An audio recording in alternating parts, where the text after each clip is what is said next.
You found it. Your home for the best content on your favorite team, the Fighting Tigers of LSU. Do us a favor, subscribe to the channel, leave your comments below, and be sure to smash that like button.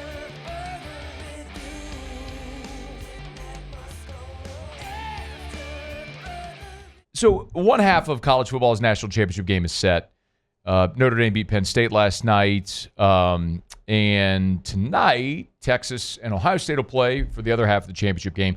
And it was interesting because as soon as the game ended last night, the internet did what the internet does, and my Twitter timeline filled, and so much of the reaction was not about that game. It was more about Brian Kelly and his decision to leave Notre Dame 3 years ago and come to LSU, and talked about how he didn't have enough resources to win. And so everyone's looking at what Marcus Freeman's doing now and saying, well, Brian Kelly is the one with egg on his face.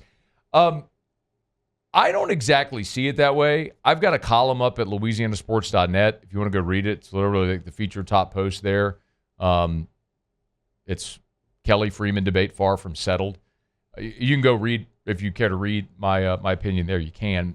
But I think this is somewhat of an evergreen, though, because we've had this conversation, the Freeman-Kelly conversation, seemingly every time LSU wins or loses a big game, or every time Marcus Freeman wins or loses a big game. Like when Marcus Freeman lost to Marshall, or when Notre Dame lost to Marshall, Marcus Freeman's first year, or when they lost to Northern Illinois earlier this year. It was poo-pooing Marcus Freeman. When Brian Kelly beat Alabama and won the West in his first year, it was lauding Brian Kelly. You see, and then you lose 3 games with Jaden Daniels, who wins a Heisman, and the conversation has been evergreen.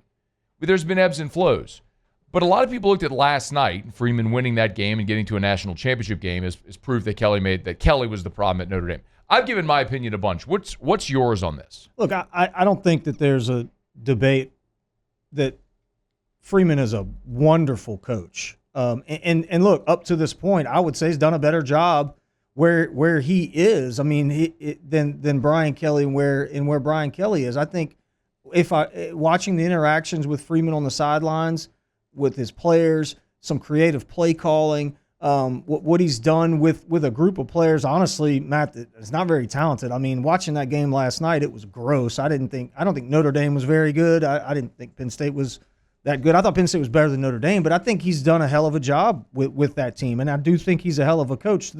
It's an unfair debate, though, because, the momentum when Brian Kelly left in South Bend and when Freeman took over, it was a pretty decent team. If you look at what Brian Kelly... They were ranked 5th in the country. His last team at Notre Dame was finished the season ranked 5th. They missed the playoffs by 1 spot.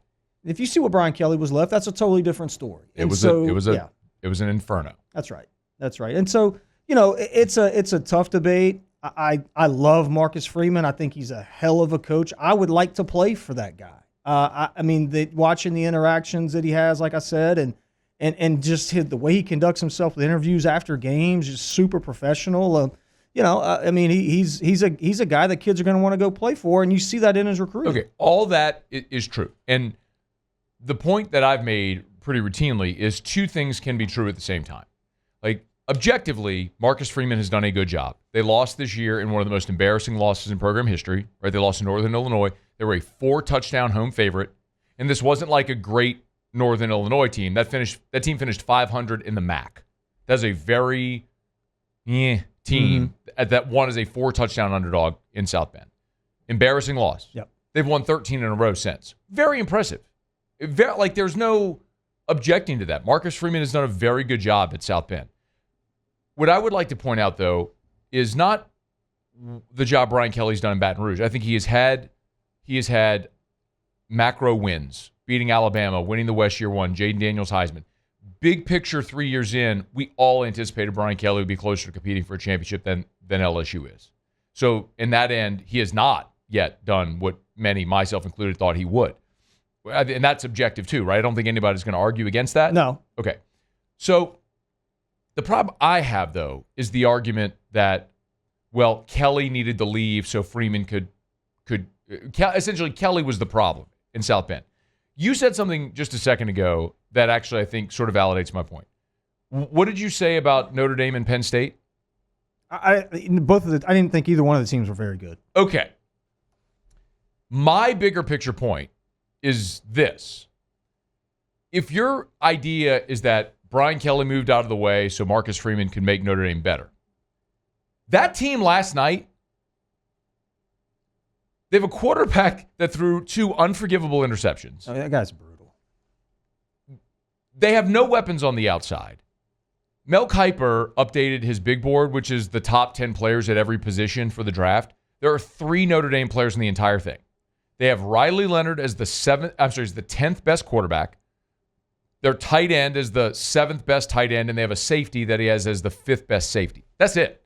So it ain't like you got this talent-rich team. So the point is, Brian Kelly gets knocked for his time at Notre Dame where they failed in the big games. They lost the BCS National Championship game to Alabama in 2012. They lost the college football playoff semi to Clemson in 2018 and then to Alabama in 2020. I wrote about all this in my column at LouisianaSports.net. The 2012 Alabama team that beat Notre Dame 42-14, they had over 24 players that got drafted, including 6 first-rounders that contributed. I'm not talking about like the freshmen. I'm talking contributors in that game for Alabama. Eddie Lacy, TJ Yeldon, Kenyon Drake were the runners. Chance Warmack, DJ Fluker, Barrett Jones on the offensive line, along with Cyrus Quandro, who's a 5-star. Amari Cooper was catching passes from A.J. McCarron. Haven't even talked about the defense, which allowed 8 points per game that year, and their defensive coordinator was Kirby Smart. Pretty good? Pretty good. How do you think, there, Mr. The Riot, how do you think Riley Leonard and Notre Dame last night, Marcus Freeman's Notre Dame, are doing in that game? Oh, yeah, way worse than that. Yeah, I mean, no chance. You want to talk about 2018 Clemson? Yeah.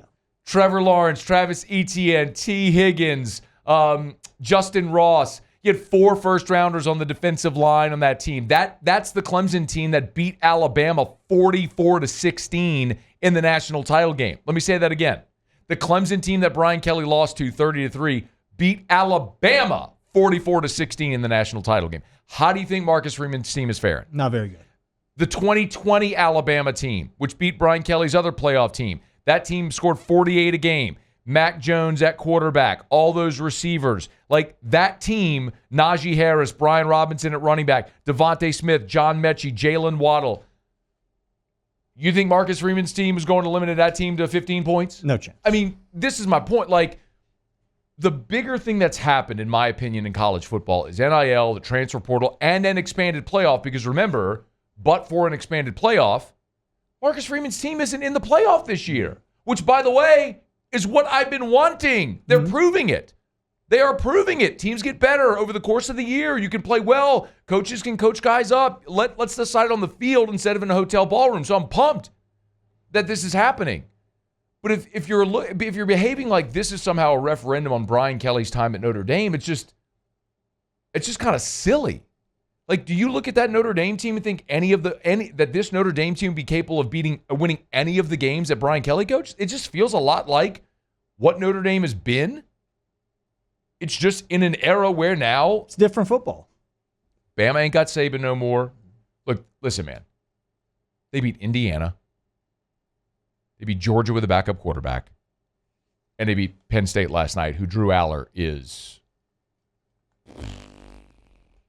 They did not complete a pass to a wide receiver in that game. Right, correct. In a college football playoff semifinal, the quarterback for Penn State did not complete a pass to a wide receiver. And I'm supposed to be here like lauding as this amazing program defining. I mean, no, it's a great win. It was a fun game. It was hella fun, right? It was a fun game to watch. It was a lot of fun to watch. Man, it was competitive. It was great. Like, this is why I want expanded playoff. But if this is the thing you're using as a referendum on Brian Kelly and South Bend, that's just stupid. I agree. So, listen. Notre Dame's going to play in the championship game. I think they're going to play Ohio State. Ohio State and Texas play tonight. We'll see how that goes. If Ohio State does what Ohio State's done so far against Tennessee and Oregon, they're going to blast Texas and they'll blast Notre Dame. Yeah. And if that happens, then what's the conversation we're having? Now, if Notre Dame goes and wins the national championship, okay, then congrats. He got where Brian Kelly couldn't, right? I mean, Ohio State and Texas are way, way, way, way, way better football teams than the two teams that we watch. But hey, thanks so much for watching. Please leave your comments. I love to interact, and be sure to hit the red subscribe button below.